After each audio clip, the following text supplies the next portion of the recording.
பிரியமானவர்களே, praise the Lord. அதாவது இப்போ நம்ம எதை பற்றி தெரிஞ்சுக்க போகிறோம்னா 10 வகையான காலங்களை குறித்து நாம் தெரிந்து கொள்ள போகிறோம். அதாவது மனித இனம் உருவானதிலிருந்து மனித இனம் இப்பொழுது வாழ்ந்து கொண்டிருக்கிறதிலிருந்து இனிமேல் என்ன சம்பவிக்க போகிறது, அதற்கப்புறம் எப்படிப்பட்ட ஒரு காலங்கள் நமக்கு இருக்க போகிறது என்று 10 வகையாக அந்த காலங்களை நம்ம பிரிக்கலாம்.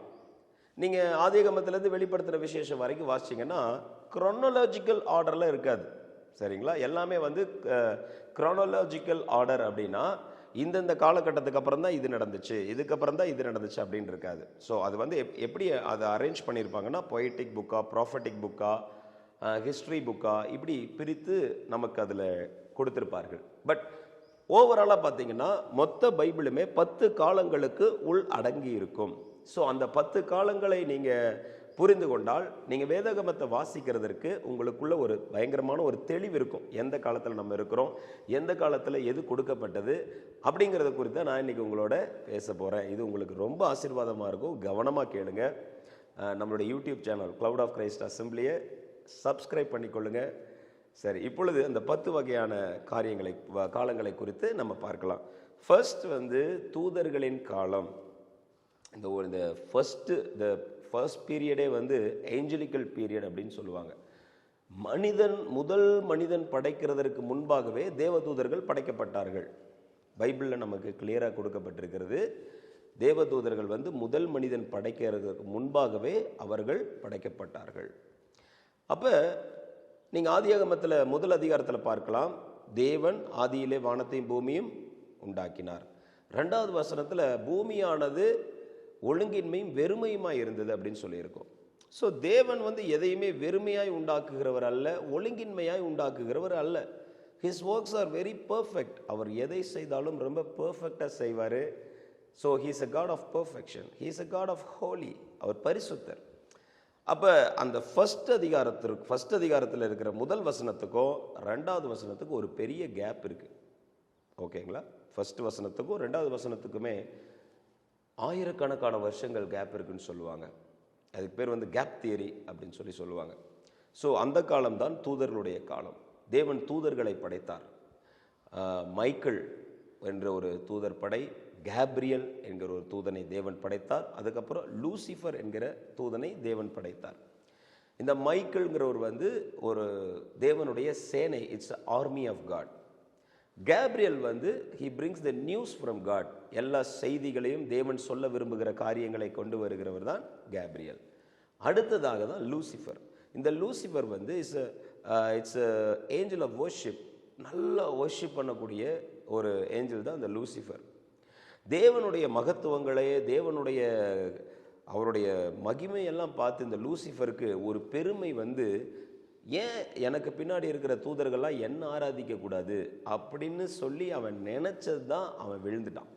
தேவன் அவனை தள்ளிவிட்டார். அந்த பெருமை அவனை தள்ளினது. என்றைக்குமே பெருமை தள்ளிருங்க. எதையுமே நான் செஞ்சுட்டேன், என்னுடைய சுயபலத்தால் செஞ்சேன், என்னுடைய அறிவினால் செஞ்சேன், என்னுடைய ஞானத்தினால் செஞ்சேன், இவ்வளோ பெருசாக நான் பண்ணிட்டேன் அப்படின்னு நம்ம சொல்லவே கூடாது.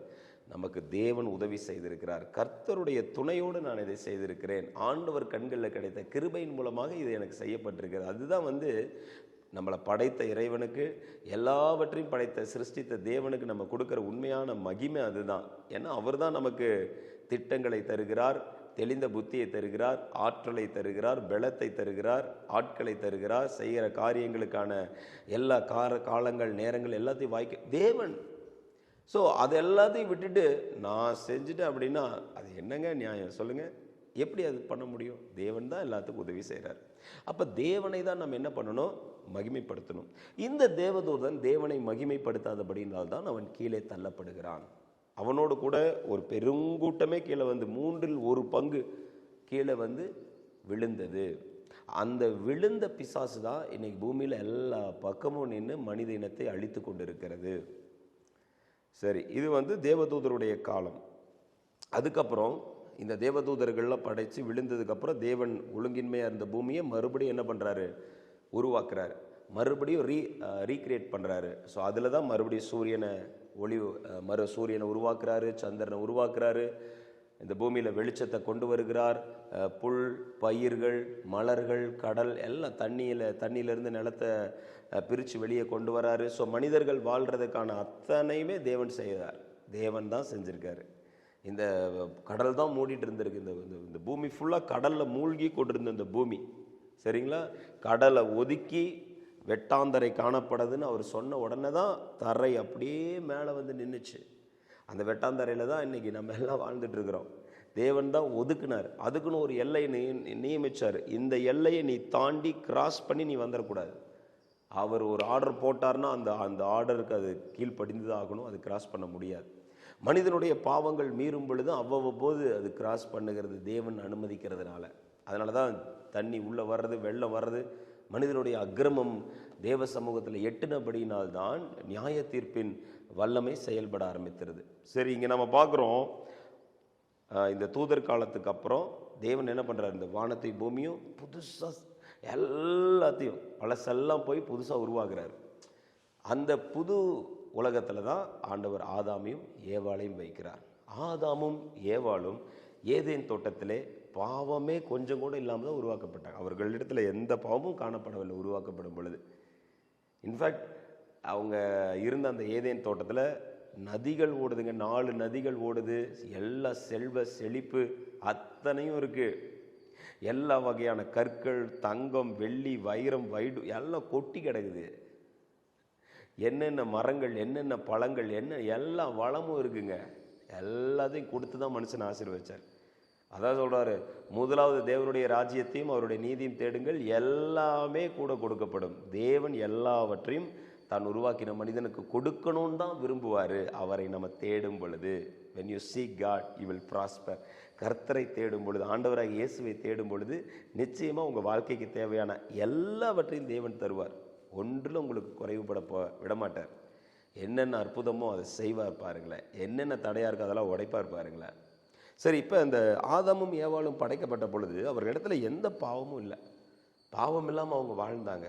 அவர்கள் தேவனுடைய மகிமையினால் நிரப்பப்பட்டிருந்தாங்கங்க. அந்த ஏதேன் தோட்டத்தில் மனிதனை மண்ணிலிருந்து உருவாக்கினார்.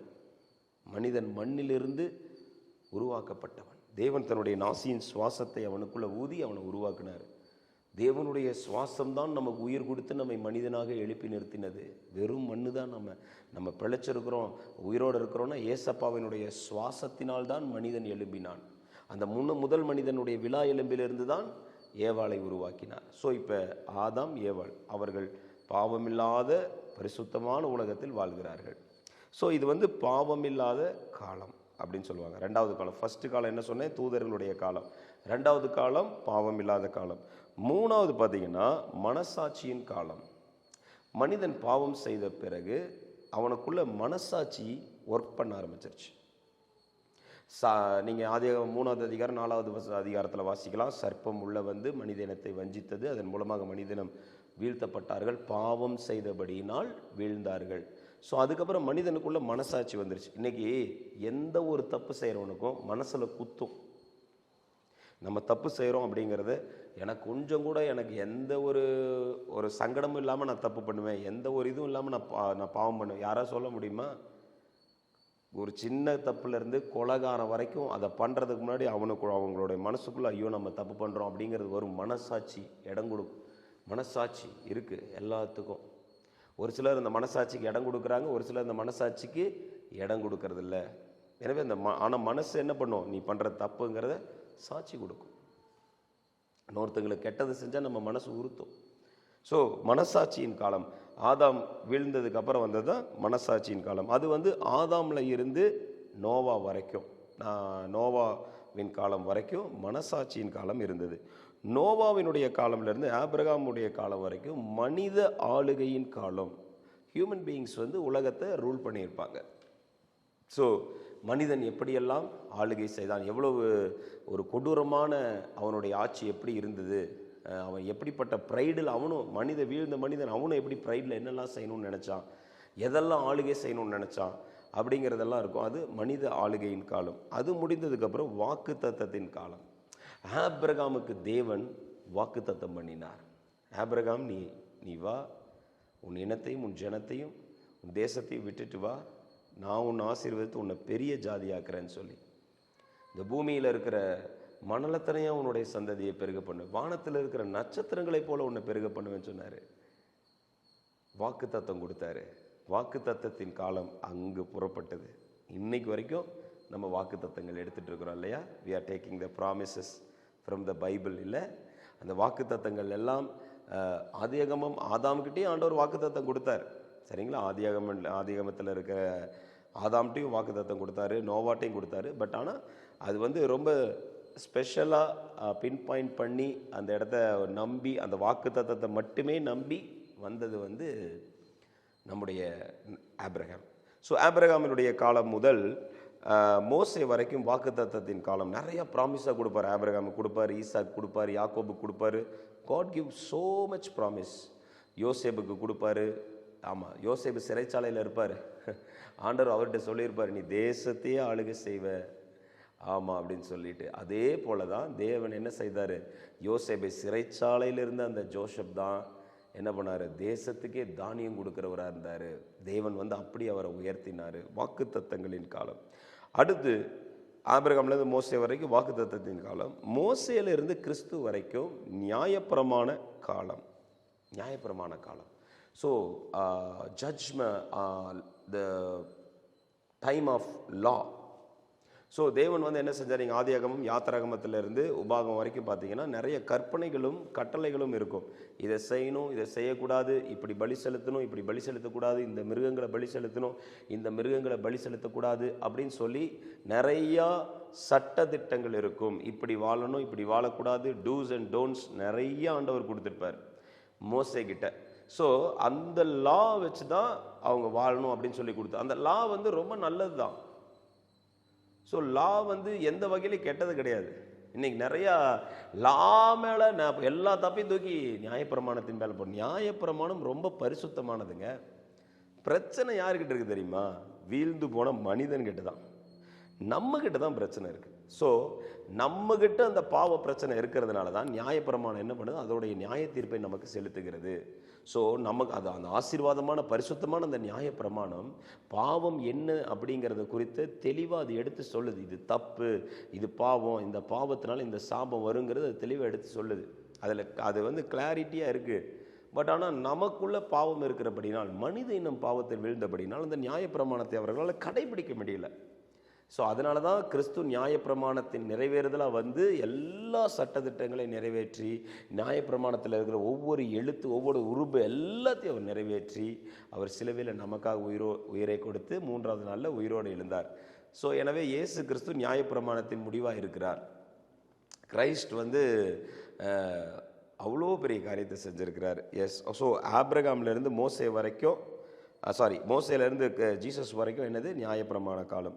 ஸோ ஜீசஸ் கிரைஸ்ட்லேருந்து அவருடைய 2ஆம் வருகை வரைக்கும், ஆண்டவராக இயேசு கிறிஸ்து 2000 வருஷத்துக்கு முன்னாடி இந்த பூமிக்கு வந்தார் இல்லையா? அப்பத்திலேருந்து அவர் சீக்கிரமாக இந்த பூமிக்கு வரப்போகிறாரு. அந்த டைம் வரைக்கும், அவர் இந்த பூமிக்கு மறுபடியும் வர்ற வரைக்கும் இருக்கிறது கிருபையின் காலம், the time of grace. So இந்த கிரேஸ் டைமில் அவர் என்ன பண்ணுறாரு? ஆத்துமாக்களை ரட்சிக்கிறார். தேசங்களுக்கு இந்த சுவிசேஷம் கடந்து செல்கிறது. எல்லா தேசங்களும், எல்லா நாடுகளும், எல்லா பட்டி, எல்லா தொட்டி, எல்லா கிராமங்களுக்கும் இந்த சுவிசேஷம் போய் சேருது. அங்கே இருக்கிற ஜனங்களுக்கு நற்செய்தி அறிவிக்கப்படுகிறது. சாபத்தில் வாழ்கிறவர்களுக்கு, பாவத்தில் வாழ்கிறவர்களுக்கு விடுதலை உண்டாகிறது, ஆசீர்வாதம் வருகிறது, கர்த்தருடைய கண்களில் தயவு கிடைக்கிறது, கர்த்தருடைய அன்பு வெளிப்படுகிறது. தேவனுடைய அன்பை நாம் என்ன செய்யலாம்? புரிந்து கொள்ளலாம். நம்முடைய மீறுதல் நிமித்த காயப்பட்டார், நம்முடைய அக்கிரமங்கள் நிமித்தம் அவர் நொறுக்கப்பட்டார். உங்களுடைய சாபங்கள் நீங்களும், உங்கள் குடும்ப பிரச்சனை மாறணும், உங்கள் சூழ்நிலை மாறணும். அதுக்காக இயேசு உங்கள் ஒவ்வொருவருக்காகவும், உங்கள் மொத்த குடும்பத்துக்காகவும், உங்கள் குடும்பத்தில் இருக்க ஒவ்வொருத்தருக்காகவும் இயேசு சிலுவையை சுமந்திருக்கிறார். உலகத்தில் பிறந்த ஒவ்வொரு மனிதனுக்கும் அவர் சிலுவையை சுமந்து அவனை ரட்சிக்க தான் விரும்புகிறார். எல்லா மனிதரும் ரட்சிக்கப்பட தேவன் விரும்புகிறார். ஆனால் எல்லாரும் ஏற்றுக்கொள்கிறது இல்லை. யாரெல்லாம் இது சுவிசேஷத்தை ஏற்றுக்கொள்கிறார்களோ, யாரெல்லாம் கிறிஸ்து இயேசுவுக்கு இருதயத்தில் இடம் கொடுக்கிறார்களோ, அவர்கள் எல்லாரும் தேவனுடைய பிள்ளைகளாகிறார்கள். ஸோ இந்த கிருபையின் காலத்தில் ஆண்டவர் என்ன செய்கிறாரு? பாவத்திலிருந்து, சாபத்திலிருந்து, வியாதியிலிருந்து, கஷ்டத்திலேருந்து நம்மளை வெளியில் கொண்டு வந்து நமக்கு ஆத்தும ரட்சிப்பை குறித்து ஒரு காலத்துக்காக நம்மளை வெயிட் பண்ண வச்சிருக்கிறாரு. ஒரு காலம் இருக்குது. இந்த கிருபையின் காலத்துக்கு அப்புறம் ஆண்டவருடைய 2ஆம் வருகைக்கு அப்புறம் ஒரு காலம் இருக்கிறது. அதுதான் உபத்திரவ காலம். ஆண்டவர் என்ன செய்வார்? தன்னுடைய ரகசிய வருகையின் போது, ரகசிய வருகை 2ஆம் வருகை 2 இருக்கு. ஆண்டவர் முதல்ல என்ன பண்ணுவார்? ரகசியமா வருவார். ரகசியமாய் வந்து சபையை எடுத்துக்கொள்வார். சபை எடுத்துக்கொள்ளப்படும். இன்னைக்கு ஆண்டவர் சபையில் இருக்கிற ஆத்துமாக்களை அதுக்கு தான் ப்ரிப்பேர் பண்ணிட்டு இருக்காரு. அவருடைய ரகசிய வருகைக்காக உங்களையும் என்னையும் கர்த்தர் ஆயத்தப்படுத்தி கொண்டிருக்கார். அதனால தான் சண்டே ஆனால் நம்ம வர்ஷிப்புக்கு வரோம், உபவாச ஜபங்களுக்கு வரோம், இரவு ஜபங்களுக்கு வரோம், காலையில் எழுந்து ஜெபிக்கிறோம், நல்ல வேதத்தை வாசிக்கிறோம், கர்த்தருக்கு பயந்து நடக்கிறோம், அவருடைய வழிகளில் நம்ம நடக்கிறோம், அவருடைய வாக்குத்தத்தத்தை விசுவாசிக்கிறோம், அவருடைய வருகையை எதிர்பார்த்து காத்து கொண்டு இருக்கிறோம். கர்த்தர் என்ன செய்கிறாரு? அவருடைய வாக்கு தத்தங்களை நிறைவேற்றுகிறார், நம் குடும்பங்களை ஆசீர்வதிக்கிறார், எல்லா காரியங்களையும் பூமியிலையும் என்னென்ன வேணுமோ எல்லாத்தையும் கொடுக்குறாரு, பரலோகத்திலையும் நமக்கு எல்லா காரியங்களையும் ஆயத்தம் பண்ணி வைத்திருக்கிறார். ஸோ ஆண்டவர் என்ன பண்ணுவார்? ரகசிய வருகையில் ஆண்டவர் சொல்லிட்டு போனார், உங்களுக்காக நாங்கள் மேன்ஷனை ரெடி பண்ணி வச்சிருக்கிறேன், உங்களுக்காக என் பிதாவின் வீட்டில் அநேக அறைகள் உண்டு, உனக்கும் நான் ரெடி பண்ணி வச்சிருக்கேன்னு சொல்லிட்டு தான் போயிருக்காரு. அவரை நம்பி வந்த அத்தனை பேருக்கும் இங்கும் இடம் உண்டு, பரலோகத்திலும் இடம் உண்டு. ஹல்லேலூயா. ஆமாம், கர்த்தர் எல்லாவற்றையும் கொடுத்து ஆசீர்வதிப்பார். ஸோ இந்த உபத்திரவ காலத்தின் பொழுது சபை இந்த பூமியில் இருக்காது. கட்டடம் இருக்கும், விசுவாசிகள் ஆண்டவருடைய பிள்ளைகள் எடுத்துக்கொள்ளப்படுவார்கள். உலகத்தில் இருக்கிற ஜனங்க அப்படியே இருப்பாங்க. ஆனால் ரொம்ப கஷ்டமாக இருக்கும் வாழ்கிறதே. இப்பயே பாருங்கள் எவ்வளோ கஷ்டம் வாழ்கிறது இல்லை. வாழ்க்கைங்கிறது ஐயோ பல பிரச்சனைகள் இருக்குதுங்க. இப்போல்லாம் நமக்கு எல்லா சோர்ஸுமே இருக்குது, எல்லாத்தையும் நம்ம நினச்சதை கஷ்டப்பட்டு செய்ய முடியும். ஆனால் அந்த உபத்திரவ காலத்தில் அதிகாரங்கள், ஆட்சிகள், கொடுங்கோல் ஆட்சிகள், வாழவே முடியாதபடிக்கு சட்டத்திட்டங்கள் அங்கே இருக்கவே முடியாது, கொடூரமாக இருக்கும். வாதைகள், பிரச்சனைகள், தண்டனைகள் ரொம்ப கொடூரமாக இருக்கும் இந்த உபத்திரவ காலம். அந்தி கிறிஸ்துவனுடைய ஆட்சி இருக்கும், நிம்மதியே இருக்காது, ஒரு நிமிஷம் கூட நிம்மதி இருக்காது, வாழவும் முடியாது உபத்திரவ காலம். அதற்கு பின்பு இந்த உபத்திரவ காலத்துக்கு பின்பு வருகிறது 1000 வருடம் அரசாட்சி. இயேசு கிறிஸ்துவனுடைய 2ஆம் வருகை இருக்கும். ரகசிய வருகையில் சபையில் எடுத்துக்கொள்கிறாரு. மறுபடியும் 2வது டைம் நம்மளாம் பரலோகத்துக்கு போயிடுவோம். ஆண்டவரை நம்ப இருக்கிறவர்கள் மோட்சத்துக்கு போயிடுவார்கள். ஆமாம், அதுக்கு பின்பு ஆண்டவரோடு கூட இந்த பூமிக்கு வருவோம். அதுதான் 1000 வருஷம் அரசாட்சி.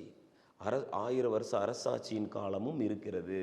அப்போ இந்த பூமியில் வந்து 1000 வருஷம் இயேசு கிறிஸ்து ஆட்சி செய்வார். 1000 வருடங்கள் ஆட்சி செய்வார்.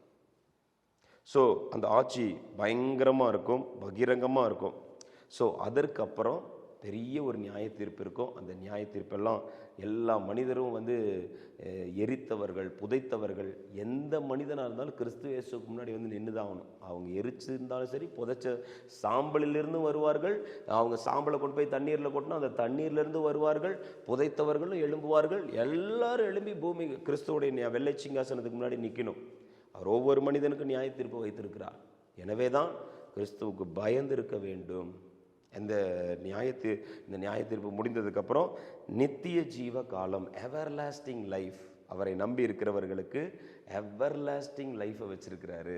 நித்தியமாக 1000 வருஷம், 2000 வருஷம், லட்சம் வருஷம், கோடி வருஷம்லாம் இல்லை, நிரந்தரமாக எப்பயுமே வாழக்கூடிய லைஃப் அதை கொடுக்குறாருங்க இயேசு. அதை கொடுக்குறாருங்க நம்ம தேவன்.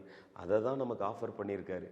எவ்வளோ பெரிய ரட்சிப்பு தெரியுமா உங்களுக்கு கொடுக்கப்பட்டிருக்கிறது. நீங்கள் கேட்டுக்கொண்டிருக்கிற சத்திய வசனம், உங்கள் கையில் இருக்கிற வேதாகமம், நீங்கள் விசுவாசிக்கிற உங்களுடைய ஆண்டவராகிய இயேசு கிறிஸ்து மிகவும் உயர்ந்தவர், பெரிய காரியங்களை செய்கிறவர், நித்தியமாய் உங்களோடு கூட உங்களை வைத்துக்கொள்ள விரும்புகிறவர், உங்களை வாழ வைக்க விரும்புகிறவர். சரிங்களா? இந்த நித்திய காலம்.